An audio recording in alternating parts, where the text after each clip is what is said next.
ঘৰৰ বাৰীতে বিলাহী গছ দুজোপামান আছে। তাৰ পৰাই আজি দুটামান বিলাহী ছিঙো বুলি এয়া ওলাই আহিছোঁ। বিলাহী ঢেৰ লাগি আছে, কিন্তু ছিঙিবলৈ বৰ আমনি লগা কাম।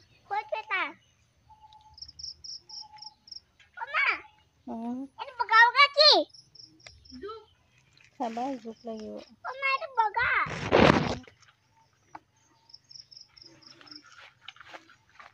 মায়ে দিনভৰ যিটো ভিডিঅ' চাই থাকে, ৰেচিপি মানে বহুত মানে যি টি আৰু চব চাই থাকে, কিন্তু ৰাতিকে বেঙেনা ভৰ্তাই বনে।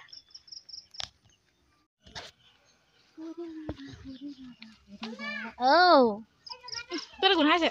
এইবোৰ গোন্ধাইছে। মই পিঠিত ওলমাই থৈ দিছোঁ দিয়া। মায়ে কৈছে দেই, বিলাহী চিঙাটো কি কাম? বহুত টান কাম দেই, ইমান আমনিদায়ক। সেইটো কাৰণে মায়ে চিঙি ভাল পায়। এয়া চাওক কিমান চিঙি আছে।